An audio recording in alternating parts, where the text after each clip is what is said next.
Hello students, आज हम शुरुआत करते हैं क्लास 11th की। 11th में पॉलिटिकल थ्योरी से चैप्टर सिटीजनशिप। तो चलिए देखते हैं। इस चैप्टर में हम जानेंगे कि सिटीजनशिप का वास्तविक अर्थ क्या होता है, एक्चुअल मीनिंग ऑफ सिटीजनशिप। तो चलिए शुरुआत करते हैं। तो सबसे पहले हम जान लेते हैं सिटीजनशिप के बारे में। सिटीजनशिप है क्या? तो firstly, citizenship can be defined as a full and equal membership of a political community. यानी नागरिकता होती क्या है? अगर हम नागरिकता की परिभाषा दें तो नागरिकता की परिभाषा यही है कि किसी राजनीतिक समुदाय की पूर्ण और समान सदस्यता के रूप में प्राप्त की गई। यानी नागरिकता की एक परिभाषा क्या होगी? Citizenship can be defined as a full and equal membership of a political community. किसी भी राजनीतिक समुदाय में हमें अगर पूर्ण सदस्यता प्राप्त हो गई तो यानी कि हम वहाँ की नागरिकता हमें मिल गई है। तो सिटीजनशिप तो ये हो गया, लेकिन सिटीजनशिप से पहले हम सिटीजन होना भी जरूरी है। तो सिटीजन यानी नागरिक, और नागरिक से बनेगी नागरिकता। तो नागरिकता का मीनिंग तो मैंने अभी आपको बताया। लेकिन अगर हम कहें सिर्फ सिटीजन, सिटीजन कौन है? तो uh citizen is a person who is a member of a state to enjoy civil and political rights and participate in the governing of a community. यानी नागरिक कौन हुआ? नागरिक वो व्यक्ति हुआ जो एक सदस्य, राज्य के रूप में एक सदस्य है और जिसे पॉलिटिकल और सिविल राइट्स मिले हुए हैं, और वो पार्टिसिपेट कर सकता है सरकार के संचालन में, यानी सरकार को बनाने में जो है वो अपना योगदान दे सकता है। तो ये हो गया बच्चों सिटीजनशिप। अब सिटीजन और सिटीजन को जानने के बाद अब हम ये भी जानेंगे कि नागरिकता प्राप्त कैसे की जाए। तो चलिए नेक्स्ट टॉपिक डिस्कस करते हैं, how can the citizenship B acquired. नागरिकता प्राप्त कैसे की जा सकती है? इसको बहुत ही सरल तरीके से मैं बताऊंगी। पहला, कि नागरिकता को प्राप्त करने का जो तरीका है, by the bond of marriage, by the bond of marriage a person can acquired citizenship. यानी अगर कोई भी फॉरेनर वुमेन मैरिज करती है किसी इंडियन मैन से तो उसे सिटीजनशिप मिल जाती है इंडिया की, भारत की। तो first, by the bond of marriage यानी विवाह के द्वारा। सेकेंडली, नागरिकता प्राप्त करने का तरीका है टू परचेज प्रॉपर्टी। अगर कोई भी पर्सन है उसे अलाउड करते हैं, वो प्रॉपर्टी खरीद लेता है, तो उसे उस जगह की, यानी जिस लैंड पर वो अपना हाउस बना रहा है, वहां की नागरिकता प्राप्त हो जाती है। तो सेकंड क्या हुआ? To purchase property.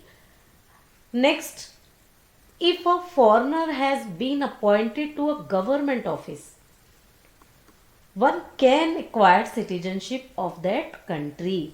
यानी अगर कोई विदेशी नागरिक है और उसे अपॉइंट कर लिया जाए किसी सरकारी ऑफिस में, सरकारी कार्यालय में, तो उसे नागरिकता प्राप्त हो जाती है। और नेक्स्ट, इसी में अगर कोई टेरिटरी है, कोई क्षेत्र है और जिस पर दूसरा देश कब्जा कर लेता है, जीत लेता है, उस पर अधिकार हो जाता है, तो वहां पर भी जो वहां के नागरिक हैं वो वहां के सिटीजन बन जाते हैं। तो इसमें कोई एक स्टेट भी है बच्चों जो 1961 में लिबरेशन में आया था, एक्वायर्ड किया गया था, सिटीजन ऑफ इंडिया वहाँ के जो लोग हैं कहलाने लगे। तो आप मुझे बताएंगे उस जगह का नाम, बहुत छोटा सा नाम है, तो आप उस भारत में ही शामिल है अब वो, और बहुत घूमना वहाँ पसंद करते हैं। तो आप मुझे कमेंट बॉक्स में बताएंगे 1961 में कौन सा ऐसा एरिया था जिसे एक्वायर्ड किया गया और अब इंडियन सिटीजनशिप वहाँ के नागरिकों को मिल गई है। तो अब ये तो हुआ कि किस तरीके से इंडिया की सिटीजनशिप जो है प्राप्त की जा सकती है। अब ये 4 तरीके, इसके साथ साथ अगर हम बात करें फुल एंड इक्वल मेंबरशिप, भाई हम मेंबर बन गए, नागरिक बन गए, नागरिकता हमने प्राप्त कर ली, अब इसमें फुल एंड इक्वल मेंबरशिप क्या होता है? तो citizenship refer to a full and equal membership of a political community. जब हमें नागरिकता मिल गई या किसी भी कहें राज्य की सदस्यता अगर हमें प्राप्त हो जाती है तो ये भी जरूरी है कि हमें फुल और इक्वल मेंबरशिप मिले, यानी संपूर्ण और समान सदस्यता मिलनी चाहिए। अब जब एक कक्षा में सारे बच्चे हैं तो उसमें हम विभाजन थोड़ी ना करेंगे, सभी को एक समान शिक्षा प्राप्त करने का अधिकार है। इसी तरीके से संपूर्ण और समान सदस्यता, यानी जो देश का नागरिक है वो अपने आप को पूरी तरह से सुरक्षित महसूस कर सके, कहीं भी जाने आने में उसको किसी भी तरह का कोई डर या भय ना हो, वो अपने देश में प्रत्येक स्थान पर जाने के लिए सुरक्षित महसूस कर सके। तो ये फुल एंड इक्वल मेंबरशिप है। इसके कुछ पॉइंट्स वाइज डिस्कस कर लेते हैं बच्चों। फर्स्टली अगर हम बात करें, citizenship refer to a full and equal membership of a political community. A citizen in a democratic state can enjoy the following rights. कुछ ऐसे अधिकार जिसको एक लोकतांत्रिक देश में सभी नागरिक प्राप्त करते हैं, तो उसको कह सकते हैं हम फुल एंड इक्वल मेंबरशिप मिली हुई है। तो firstly a support and protection from state to travel anywhere in the station. पहला, अगर कोई भी नागरिक है उसको पूरी तरह से सपोर्ट मिले राज्य की तरफ से कि वो कहीं भी राज्य में कहीं भी जा सकता है, कहीं भी यात्रा कर सकता है। अगला, some political rights to vote, be contest election, to hold public offices etcetera. यानी दूसरा क्या, फुल एंड इक्वल मेंबरशिप का दूसरा पॉइंट क्या होगा बच्चों, जिसमें उसे कुछ राजनीतिक अधिकार मिले हों, जैसे राजनीतिक अधिकार में राइट टू वोट, इलेक्शंस में वो भाग ले सकता हो, और टू होल्ड पब्लिक ऑफिसेस, यानी किसी भी पब्लिक ऑफिस में वो जो है होल्ड कर सकता हो। थर्ड, इसमें बात करेंगे civil rights like freedom of speech and expression. Civil rights मिलना भी बहुत जरूरी है अगर फुल एंड इक्वल मेंबरशिप किसी भी राज्य में प्राप्त की जाती है। फुल एंड इक्वल मेंबरशिप में हम कह सकते हैं जैसे फ्रीडम है हमें पूरी तरह से किसकी, स्पीच एंड एक्सप्रेशन, अपने विचारों को प्रकट करने की, बात करने की, बोलने की।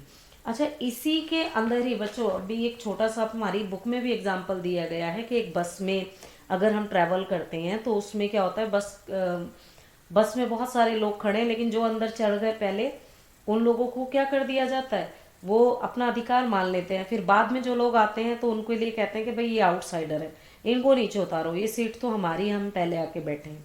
तो किसी भी देश में हर तरह का ग्रुप होता है, रिच पुअर, अलग अलग कास्ट भी होती हैं, तो उनके साथ कोई डिस्क्रिमिनेशन ना हो, सबको इक्वली जो है राइट्स मिले, तो जिसको हमने कहा full and equal membership. I hope समझ आया होगा बच्चों। इसी में कंटिन्यू करते हैं। हमारे एक लीडर रहे हैं जिन्होंने ये फुल एंड इक्वल मेंबरशिप के चलते एक क्रांति की थी, जो 1950 के टाइम में, सेंचुरी में अमेरिका में हुई थी बच्चों, मार्टिन लूथर किंग को जिसके नाम से जाना जाता है। मार्टिन लूथर किंग क्या थे, इन्होंने जो अगेन डिस्क्रिमिनेशन, एक रेवोल्यूशन कहें, एक मूवमेंट स्टार्ट किया था। हमने पहले चैप्टर में भी पढ़ा था, साउथ अफ्रीका में जो हुआ था against discrimination of black people, white peoples, तो उनके खिलाफ इन्होंने एक मूवमेंट चलाया था मार्टिन लूथर किंग ने।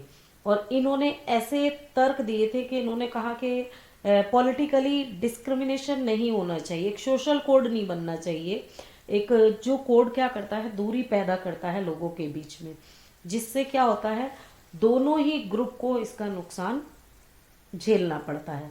तो ये डिस्क्रिमिनेशन वाला जो है सेग्रीगेशन नहीं होना चाहिए, तो जिसके खिलाफ मार्टिन लूथर किंग ने एक मूवमेंट चलाया था 1950 में।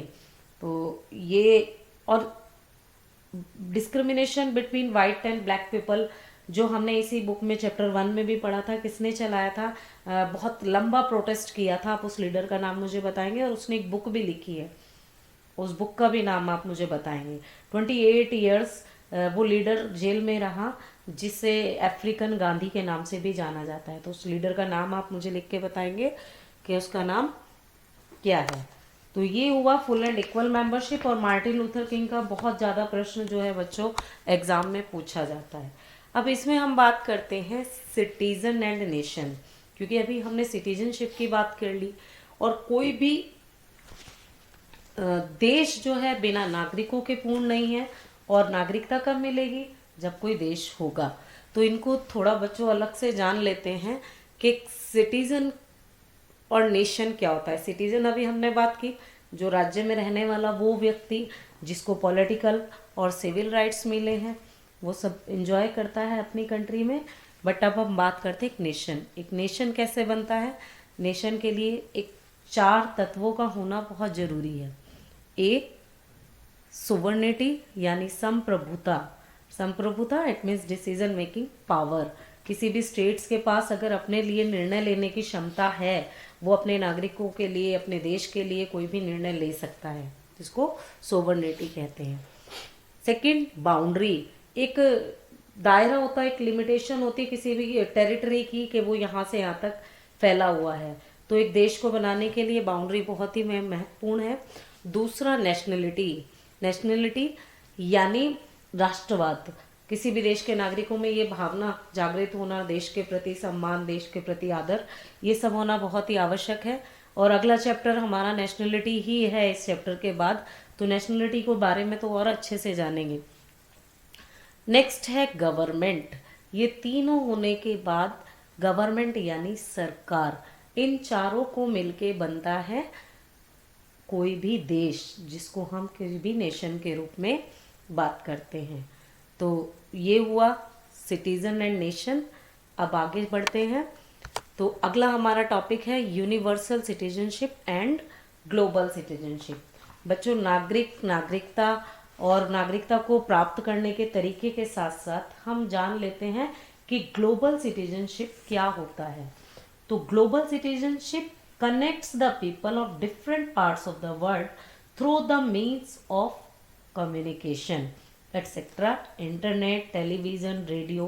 अब ग्लोबल सिटीजनशिप बच्चों, हम यहाँ बैठे हैं, यहाँ बैठे हुए हमने बहुत सारी ऐसी जो न्यूज़ थी वो प्राप्त की, जैसे यूक्रेन का वॉर चल रहा था अभी, और देश विदेश में जो हो रहा था। कोविड टाइम में भी सारे कंट्रीज़ एक साथ मिलके एक दूसरे की हेल्प के लिए आई थी।